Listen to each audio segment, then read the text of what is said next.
Joined now by the great Xavier Johnson, former Indiana basketball point guard, and now turning to the professional ranks, working on your game. Execs, first of all, thanks for joining us, man. Yeah, thanks for having me. As always, I know as soon as the season ends, it's not a break. It actually probably got a lot busier for you because you were looking toward the future immediately, which meant you had to not only stay working, but probably start working a little harder and doing a lot of different things. Is that pretty much the case? Yeah. I probably took like a week off after the season and got right to work. 'Cause, you can't take too much time off, and you want to lose some of your abilities again. And especially with me, having an injury last year, and still recovering from the whole year. Uh, I couldn't take that much time off because I really didn't have a good year, and I struggled a lot. So I had a lot to work on. Have you had to spend time proving that you're past that to people, the injuries? Yeah. I've certainly had to, go when I went through the whole project, the little NBA process. I had to, prove that I still, had my athletic ability, because that's kind of what my game surrounds. So my game really vocalizes. I use my athletic ability a lot, pick up guys full court and use my speed. So I just still prove that I still have that, and I'm just waiting on my time. I know you've had workouts with the Pacers, with Washington, probably a few others. First of all, what's it like going into workout for an NBA team? It's honestly really hard to even go work out for the teams. They have a schedule of who's coming in. Somebody doesn't make it, they have somebody else to come back in and take their position. Those workouts are really they're really basketball based. You don't really run a lot in the particular workouts that I was in. You play a lot of 3-on-3, a lot of 1-on-1, 2-on-2s. They want to see you in like little small actions without the other players on the floor, making simple reads and things of that nature. Yeah, and I know it keeps you busy, and it also is probably mentally draining because every time you go do a workout with someone, for someone, the hopes get up. Your thoughts are they're telling you different things, and you're trying to listen to it. And I'm sure it is very, very difficult mentally. Oh yeah. It is difficult mentally, but I think Indiana really prepared me for something in that way. Because but being with Woodson, it's a lot. Everything's a lot of detail. You got to really pay attention and lock in, or unless you're not gonna play. And I noticed I happened to see you on TV in New York at the NBA draft, supporting your Indiana teammates. That had to be a fun event. But there was a large Indiana contingent there. Yeah. With Khalil, going to the draft this year, being a 15 pick, going to the Miami Heat. He's in a blessed situation too as well, because I think he could really succeed there as a player too as well. He can show all of his abilities. But it's really a blessing to see like my teammates, for even former teammates too as well, get drafted as well. What was the experience like being in New York for the NBA draft? All those different players there, all the whether it's past greats, just everything involved with a draft. It doesn't even matter if it's NBA, NFL, or whatever we're talking about here. That's a big time event.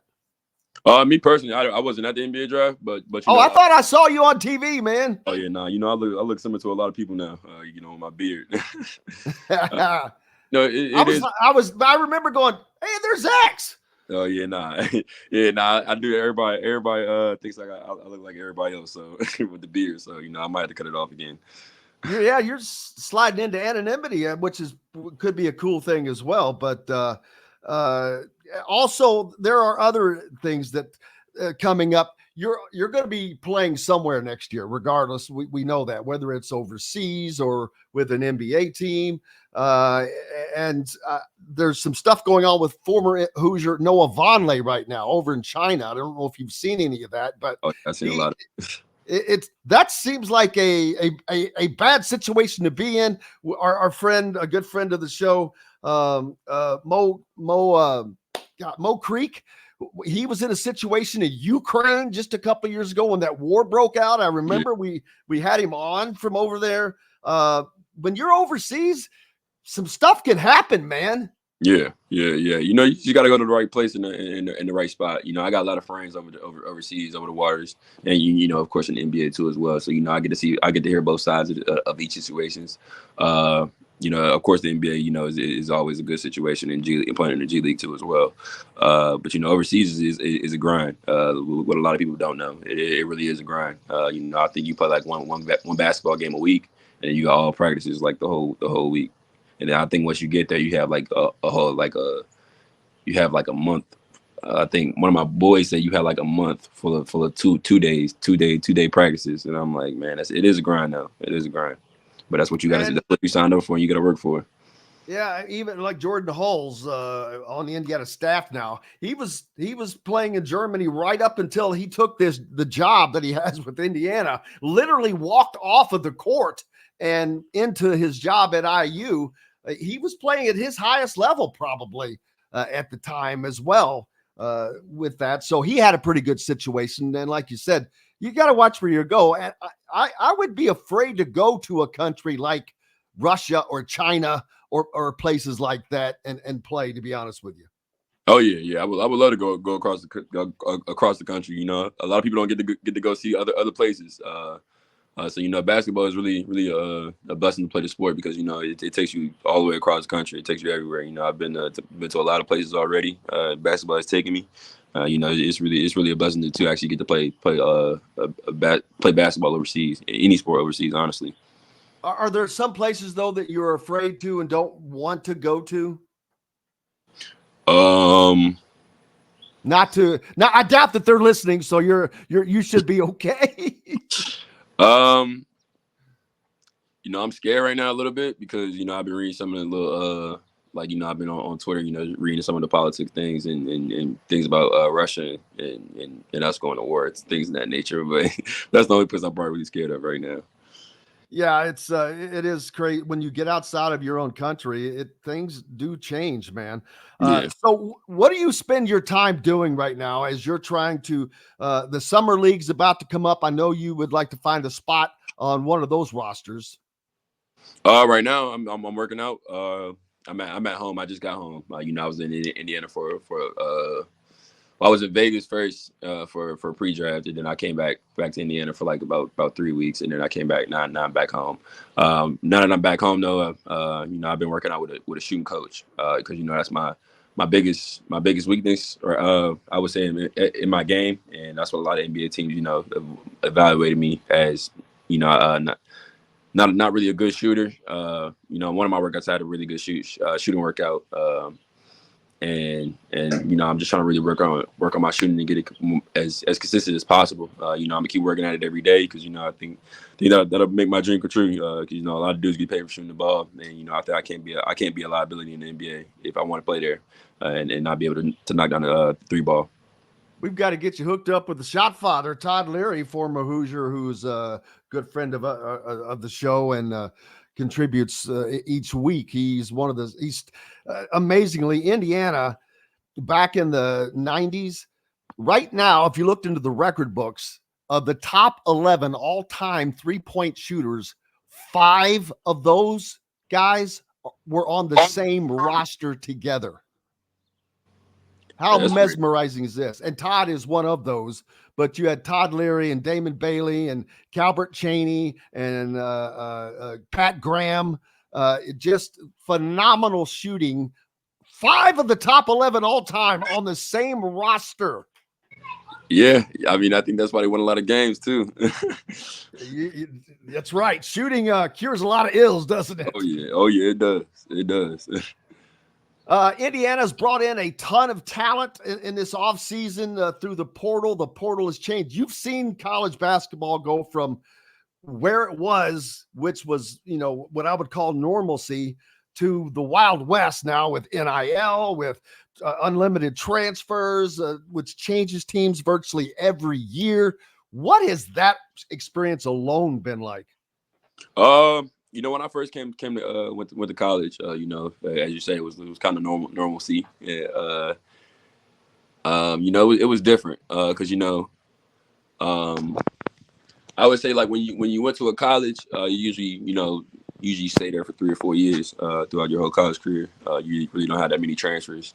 And back I was saying back in 2018 before the transfer portal.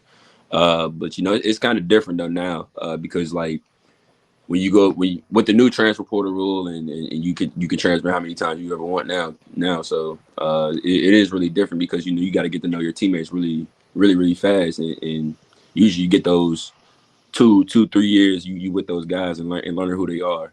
It's kind of different with the portal too now. So I mean you just gotta. I think that last year it was kind of new for us because it was a really brand new team because when I first came to Indiana it was only like three four transfers and everybody else already had camaraderie on the team. But I think that's right. The reason why we took off my second year there it was because we had 2 years under our belt together. We all knew each other's game and all wanted to play for each other and we all were brothers on and off the floor. I mean, not to say that we weren't brothers last year. When last year, my last year there.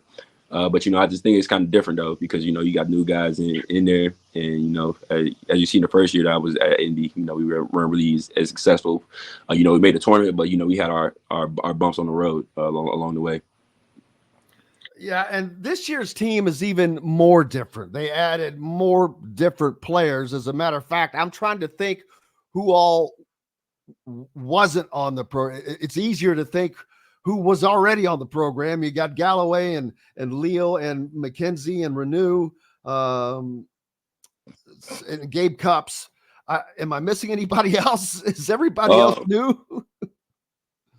Yeah, everybody was new. Mac, McKenzie, and that's pretty much it. We really have I think we have a really solid foundation. With Trey Galloway coming back and Anthony Little coming back and Malik coming back is a big too as well as experience.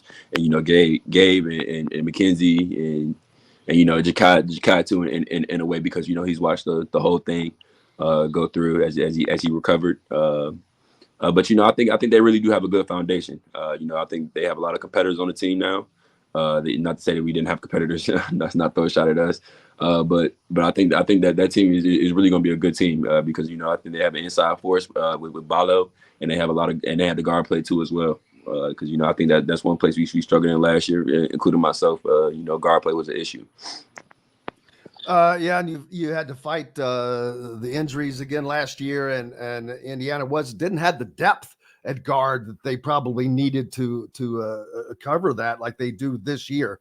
But that's the one thing, man, they're deep in virtually every position now this year with guard play, with shooting. You got Gabe that has a year of experience, which he wasn't expected to get that much experience. He was on yesterday with us, by the way. Trey will be coming back, Anthony. Then they've added Rice and Carlisle, who are good players. And then Umar Ballo, he seems like a beast, man. I would not want to have to be down in that post trying to move that house. Yeah, that's a big boy. I ain't gonna lie, that's a big boy. I think because I remember playing them 2 years ago. I messed around with Race too as well with it. He had a really good game. He had a really good game. And I've been playing pickup as I was playing pickup with him. He's a really good force on the inside, and he's really heavy set. And he gets up and down the floor very well. And that's going to be a big change. Indiana is going to have the opportunity, X, to be so diverse next year. Like I said, they did not have the depth that they needed last year to fill in for your injuries a lot. But now not only do they have that depth at guard, but you've got a lot of options. I think Mackenzie Mbako was probably he really improved by the end of the year. I expect him to pick up from that point, move forward. They've added Luke Goody for more shooting. You've got Malik Renew, who has just tons of experience and already shown what he can do. We've seen what Ballo can do. Jakai Newton, who has been waiting in the wings. Looks like an athletic specimen. What have you seen from him? Jakai, I haven't seen much. I haven't seen him play much. I don't think he can. I don't know what his like his rehab is still going on. I really don't know, but I've seen him play a couple of times. The guy sent me a couple film on him, and he's really athletic, and I think he reminds me of a lot of Westbrook, because he can really jump out the gym, and he can really jump out the gym, and it kind of amazes me because how much he's been through with his knees and all the injuries he suffered. He just keeps working hard and coming back, and I swear he's like. I promise you, he probably might be the best athlete I ever seen. Get off the floor. He gets off the floor really fast. That's amazing. And then, of course, they've got the freshman and Bryson Tucker that they've added as well. So they have got a lot of new pieces this year that they just did not have last year. And what are your expectations for that team? I expect them to honestly to win the Big Ten. They have the talent. I think they just got to put it really together. I think that they will do that, and I think the program is headed back in the right direction as well. Hello, everybody. Jim Coyle with Indiana Sports Beat Radio, and thank you for enjoying our content and videos. And make sure you hit that subscribe and notifications toggle so you don't miss out on anything, whether it's Indiana Hoosiers, the Boilers, the Colts, the Pacers, Indiana high school action, whatever's happening in sports. We're trying to bring it all to you, and make sure you don't miss out on a thing. Again, hit the subscribe button for us. Helps us out a ton. We appreciate each and every one of you. Thank you so much.